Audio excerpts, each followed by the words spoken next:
I sound pretty cool. I sound like a Beatle. I could say anything. I'm from Liverpool. Let's have a spot of tea. All right, that's it. Whew.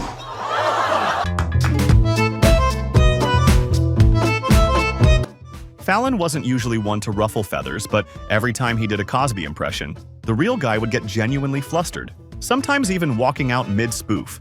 He even pulled it off in front of him, and after that, Cosby flat out refused to be a guest on his late-night show. When I talk to you, I slow everything down, and I dance like you, and I do the moves like the Bill Cosby. When he met Travolta on the Wheel of Impressions, he had a blast the whole time, especially when they both nailed those iconic Travolta characters.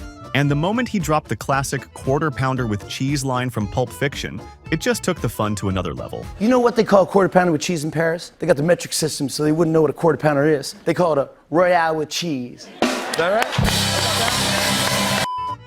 Fallon's impressions rarely landed him in troubled waters, but his Chris Rock impression done in blackface was a different story entirely.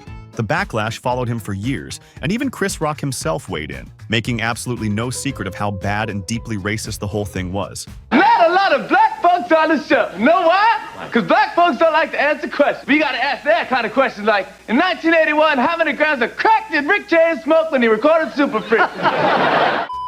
When Fallon showed up on the Howard Stern show, he came fully loaded with his entire arsenal of impressions, and somehow pulled off a wild 23 in one sitting, from Seinfeld and Cosby to even Eddie Murphy, with his Gilbert Gottfried impression becoming the crown jewel of the entire thing. What is this? I saw Chris Christie backstage putting a jalapeno down a stripper's G-string. That's not right. Fallon doing his Donald Trump impression right to Trump's face on his own late-night set feels surreal in hindsight. He goes all in from the start, the hair, the voice, the mannerisms, fully committing to the bit, while Trump sits back clearly enjoying every second like someone watching his own highlight reel. You were very high voiced. Your voice was very high. Hey, China. You say China? And now you're more of like a smoky, silky.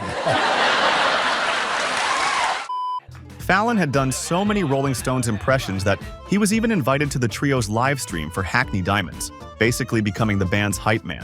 As usual, he pulled off a wild Jagger impression, which Jagger might not have loved, but the Rolling Stones surely did, even sharing it on TikTok. Good evening, everyone. Hello, I'm going to do the sermon today. All right, here we go. Who's getting the communion? Who's doing it? Oh, thank you, Lord. That's not how I speak.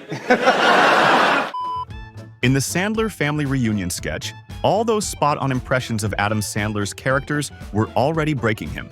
Then Fallon shows up as his grandfather, blanks on his lines, and blurts out random gibberish, somehow matching Sandler's chaotic, goofy energy perfectly.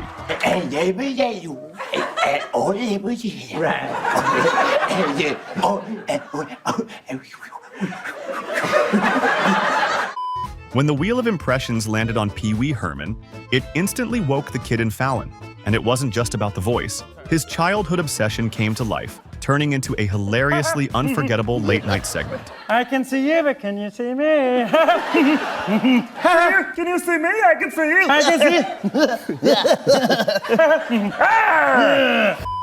The last thing you'd expect is a famous star getting disappointed over a Cracker Jack prize. But Nicholson took it to another level. He couldn't believe how low the bar had fallen since the 80s with all the dumb stuff they throw in now. So when Fallon pulled out a picture of a snake, Nicholson's disappointment was absolutely off the charts. I opened up the prize, picture of a snake. He goes, you know, when I was a kid, we used to get metal things like tin whistles, stuff like that.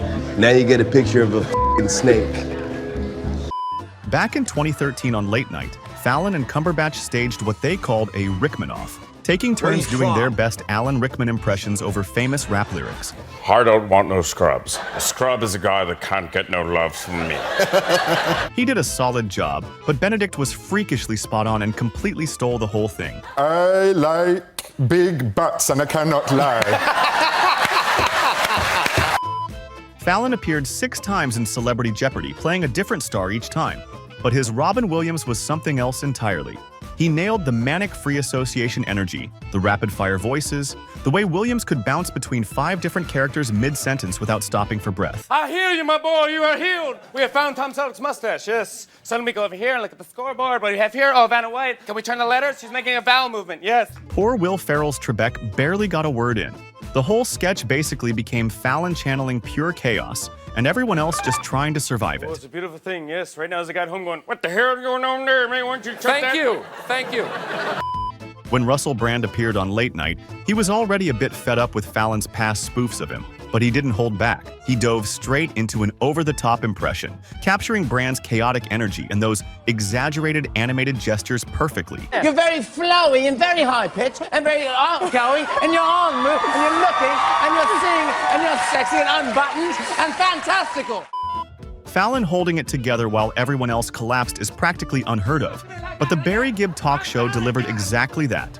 Fallon and Justin Timberlake nailed the Bee Gees-style harmonies, but the true chaos hit when Jimmy launched into a random falsetto, and Justin literally had to hide his face from laughing. And no matter where I am in the studio, I'm never more than 5 seconds away from the guy. In this Weekend Update segment, Fallon was in the middle of doing a Robert De Niro impression right in front of him. Then De Niro suddenly turned the tables with a quick Fallon impression of his own, and it instantly sent him into uncontrollable laughter. We're gonna meet the parents, and we're gonna meet me. We're gonna meet. Well, that's the news. I'm Tina Fey. And I'm Jimmy Fallon.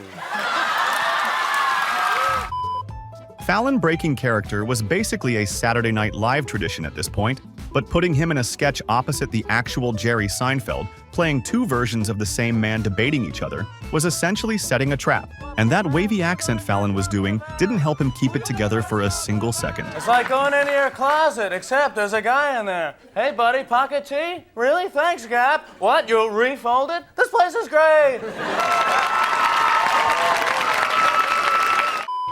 Many comedians have taken shots at presidents, but few ever even dreamed of going near Putin, except Fallon. He teamed up with Trevor, who nailed American presidents, while Fallon hopped over to the Russian side, pulling off a hilariously spot-on Putin impression. Let me say this, Child's Play is funniest movie I've ever seen in life. I laughed so hard I pee pants. I cried so much. It wasn't common for Saturday Night Live cast members to impersonate each other, but Jimmy Fallon went for it anyway. While still on the show, he delivered a spot-on take on Dennis Miller, nailing the exact catchphrases, the deep-cut references, and that signature delivery Miller brought to every segment. On one side, we've got Dennis Green, a draft pick virtuoso, not to mention a guy who stole Eldridge Cleaver's afro. Beating Dana Carvey in an impressions game already says it all, and that's exactly what went down when he joined Fallon for Wheel of Impressions. When it landed on Al Pacino having a meltdown on Twitter, both took their shot, but Fallon pulled off a surprisingly spot-on Pacino and stole the win. Oh man, following Dana Carvey is out of order. Not following Dana Carvey is out of order. This whole Twitter thing is out of order.